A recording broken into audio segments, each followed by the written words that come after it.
Hey guys, so again we're back on Redwood Creepy Creations, my big boy book, and now we're just going to read chapter 4.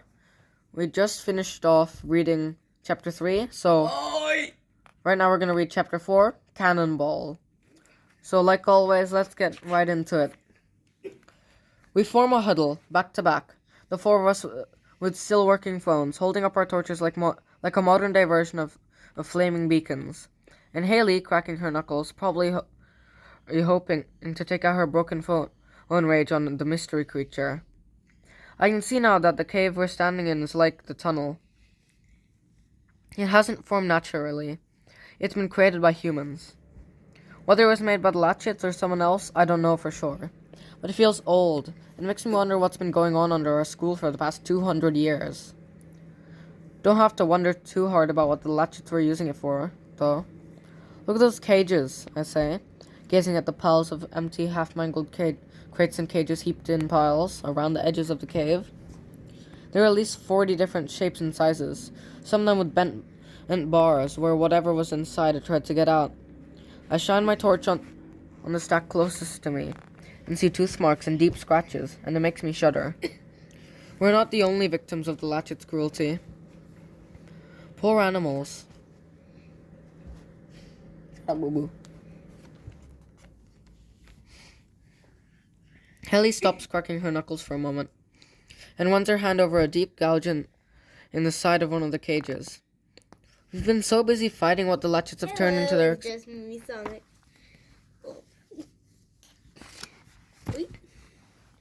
Sonic, you okay? We've been so busy fighting what the Latchets have turned into earned their experiments into that sometimes I forget that they started out as beautiful creatures. But at least we stopped up the Latchets, Naira says. They can't torture or anything or anyone else now. So whatever is down here is from before, Colette says. Something they left behind. A noise behind a heap of crates makes us turn to face it. If they left it behind, Gus says, aiming the beam of light from his phone at the wall behind the crates. It might be because it's so cute and friendly that they disowned it, right? Gus, it already flattened me, Haley says. But that's understandable. We've all wanted to do that from time to time. Haley spins around either to yell at him or punch him. And something shoots out of the darkness that's left of us. So sudden and so fast that all I see is the blur of a shadow. Then it missiles into us, knocking us like skittles and breaking up our huddle.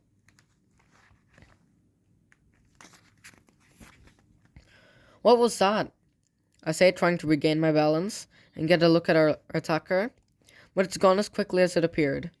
Then something hits me from behind, sending me crashing onto my knees. I put my hands out to stop my face from smashing into the floor, and feel sharp pieces of stone slicing into my palms. I hear a swear from Colette as she slams to the ground next to me, her elbows taking most of the impact. I hear her suck in a breath, and she stays where she is for a few seconds, focusing on dealing with that immediate rush of pain. And then she lets out the breath and sits up. Ow. I pass her back her dropped phone, and we help each other with our feet in time to see Gus, then Naira, then Haley fall to the ground with bone-crushing thuds.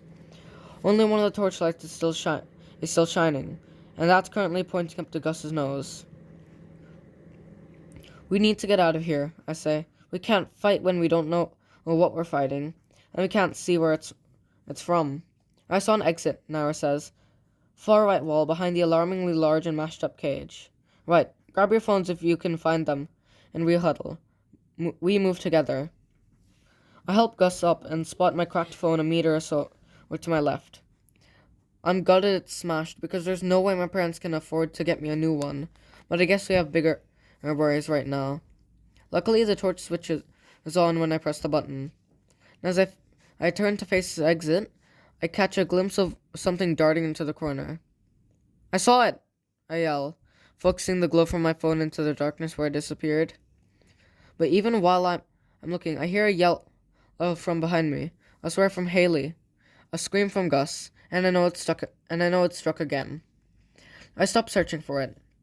reluctantly because as I'm so desperate to see what it is, and concentrate on looking for the exit. Everyone up? I ask, trying to keep watch on every potential ambushing spot as I plan our route out of the cave. For now, Nara says, let's move.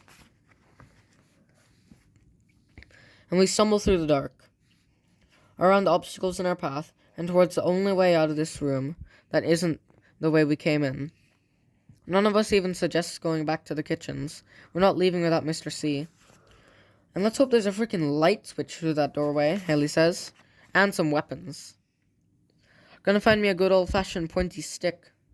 Gus is breathing heavily, and I can realize that I am too. I'm sweating and out of breath, and we can only have been down on here for about 15 minutes.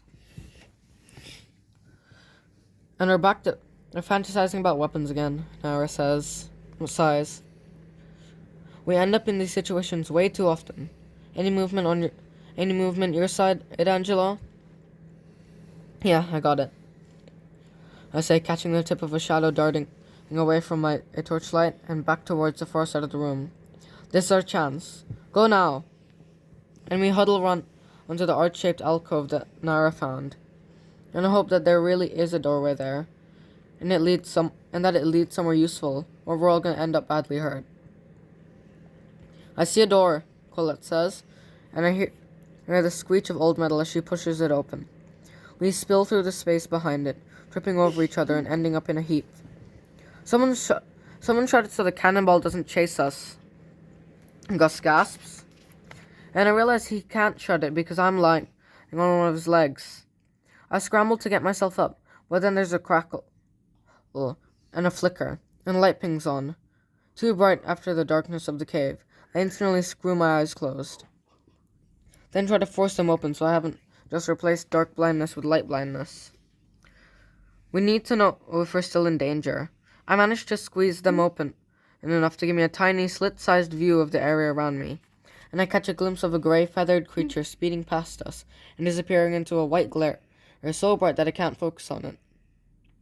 Damn it, Haley says. Can anyone see enough to shut the door? I'm not sure it matters, I say. Whatever was in there with us has come out with us and run off somewhere. But then I hear the squeak of hinges, and a slam loud enough to make the air vibrate. It's auto-close, Gus says, which ranks high on the horror movie vibe scale. He's right, and it probably means that the feathery creature was trapped in there until we let it out. I'm relieved to be far away from the dark cages. They made me feel all kinds of uncomfortable, but now I'm worried that a route back to the kitchens has been blocked off, and that there's an unidentified something running around down here with us. Are you sure it's gone? Colette says.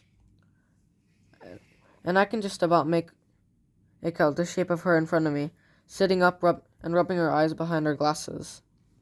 'Cause we're kind of vulnerable right now. Yeah, we're like sleeping ducks. It's sitting ducks, Gustav. Nara sighs. And I know we're in a bad sitch, but there's no need to swear, Nai. Gus says. You know I said sitting, so I'm not going to even bother rolling my eyes. Nara says, but what's with the duck stuff anyways? Haley asks. And as whatever the cannonball creature was seems to have left the immediate area.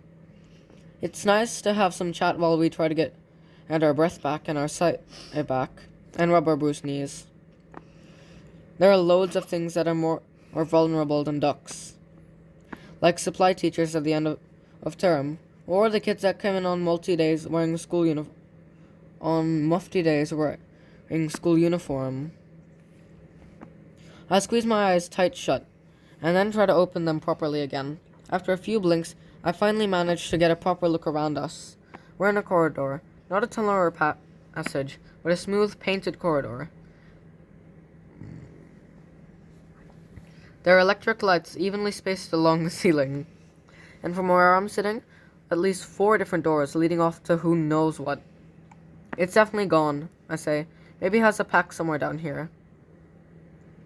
Excellent news, Nara says. She's looking around at the spookily clinical corridor with its anonymous doors. Definitely Latchet territory. Did the other lab smell like this? Colette stands up and she's holding one of her arms in a sling-like position, tucked inside her blazer. Your elbow? Your elbow? I say, and she nods. This lab smells like your elbow? Gus says, wiping grit off his hands and onto the legs of his trouser. Actually, backtrack that. You have an elbow smell? I thought I was supposed to be the weird one of the group. He lifts his right arm and twists his elbow toward his nose, sniffing deeply. Let me see if I can do that. How do they twist their... What? Okay. Huh.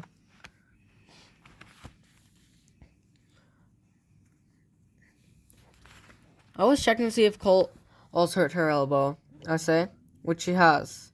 The smell is a separate issue. Nara goes to Colette. Can I see? If it hurts that much, we should probably take a look at it. Colette goes to shrug and then squeaks with pain as her arm moves with her shoulders. By the time we've helped her get her blazer off, her eyes are filled with tears that she's fiercely trying to hold back. I can see the scar on her brow where the vampire birds attacked us in the summer. It's not bleeding, Nara says eventually, but it's already swelling. We need to get in a proper sling. Does anyone have anything we can use? We look around, rummage in our pockets. But of course none of us has anything because we're supposed to be looking our smartest in pristine school uniforms. Sorry, Cole, Gus says. Next time we come into an underground lair, we need to make sure we're more prepared. I'll tell you what. I'll let you have a squashed Mars bar I've been saving in my pocket. Colette snorts out a laugh. I'll be fine, don't worry. There's got to be something in one of these rooms that we can use, Haley says, looking up and down on the corridor. I mean, I don't know if evil villains are first aid kit kind of people, but they might have some rope or gags, or one of Malichet's headscarves. Gus says. She was a big headscarf fan, remember? Always giving off the witchy peasant vibes.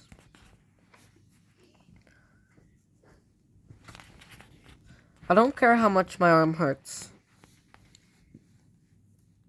Coletta's struggling back into her blazer. I'm not using something that's been on Mr. Lanchet's head to bandage it up. Wonder what it would smell of, Gus says, and I think all of us do a little sick in our mouths.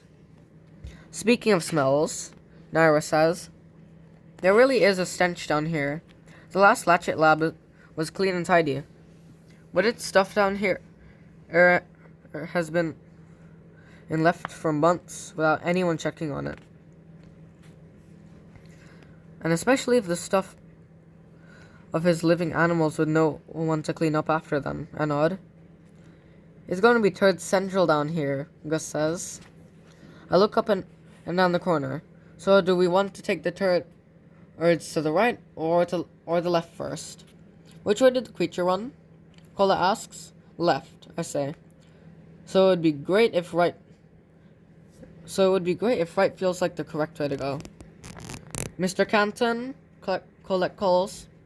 If you're down here and conscious, please give us a sign so we don't have to open every one of these doors and deal with the potential turrets behind them. We listen for a moment, but all I can hear is the faint hum of electricity running through the strip lights. Mr. C? Haley yells. Again, there's no response. Are we sure he's down here? Naira asks. What if someone set up the kitchen to make us think he climbed or fell down the ladder, knowing we'd follow? You mean Sussy Hume?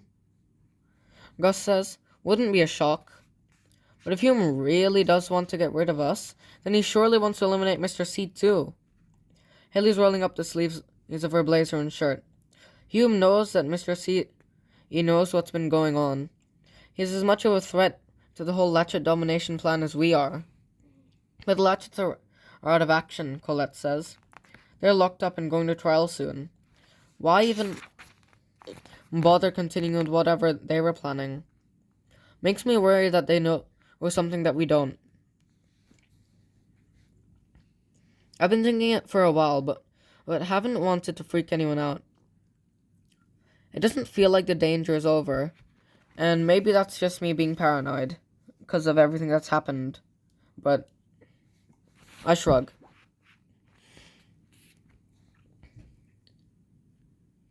I know what you mean, Haley says. The Latchets were working with other people. Some of them we know about. She glances at Colette because she's obviously meaning Cole's dad. Dad by blood, but not any other way. But there could be loads that we don't. The Latchets started this, but maybe someone else wants to finish it. Hold up, Nara takes a few steps along the corridor, or to our right and stops. I can hear that weird sound again. Listen. We stand next to Nara, ears straining to hear what she's hearing, and after a couple of seconds, I catch it. A shrill wail like. It is a baby crying, Gus says, and him and Hal will run further down the corridor, then stop for another listen. This way, Haley speeds off. Come on.